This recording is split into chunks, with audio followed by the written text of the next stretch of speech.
Well, people's perception of you can almost become how you perceive yourself if you're not careful. For sure. You know?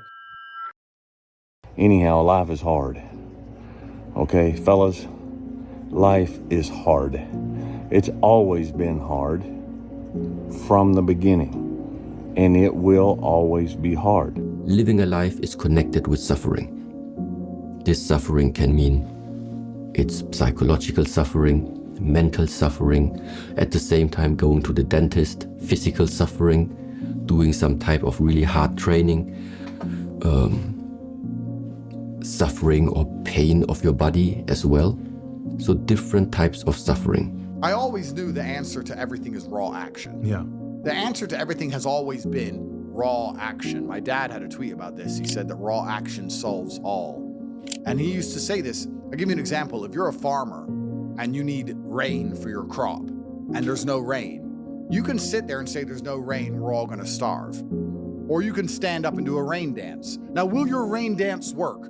Perhaps not. Perhaps the rain won't come. But I would argue that you're better off standing up doing that rain dance than just sitting there waiting to die. You have to do something. Raw action solves. You know the path, you know what needs to be done. Sometimes doing the right things is a difficult thing to do, because it's not always what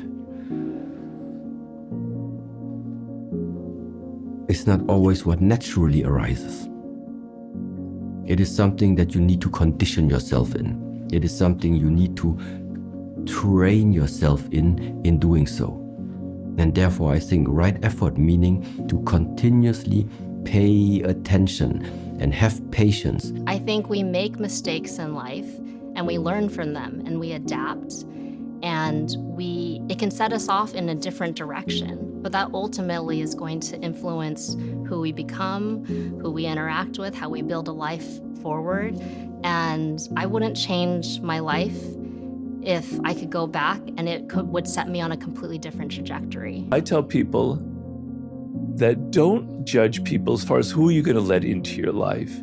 Don't be deceived by the appearances. Don't judge people based on their intelligence, on their charm, on whether they're good or bad, etc. Judge them on their character, whether they have a weak or a strong character. A strong character is a person who can take criticism, right? Who can work with other people, right? Who can deal with stressful situations, who can handle responsibility. And if there's something goes wrong, they take, I am to blame for it. They don't look at other people. There's somebody you can rely on. You lean on them, and there's something there to lean on. You can rely on them in situations. A weak character is somebody who cannot take criticism. That is probably the number one characteristic, the worst trait, I think, in people, and a definite trait of negativity, is somebody who can't take any kind of criticism. And I think it's way easier for people to look at you and say, he got lucky, he had a silver spoon, because that means you didn't take action, and they don't need to have agency because they didn't get lucky and they didn't have the silver spoon. So it's much easier to just assume everyone else had it better than you and you are miserable because of your circumstances than to look at yourself and say, I can change my circumstances. You think you're the only man on this planet that's sad? Say, Dwayne, I'm going through depression. Well, welcome to the world. Welcome to the rest of us. You think I don't go through depression sometimes? You think I don't get sad sometimes? You think I don't just feel wore out and burnt plumb down to the bottom of my soul? We all do. We all do.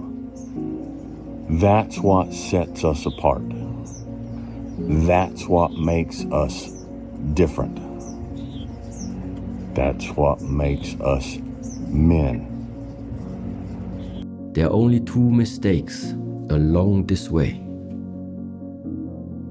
You are not starting this one, or you are not bringing this one to the end. That's it.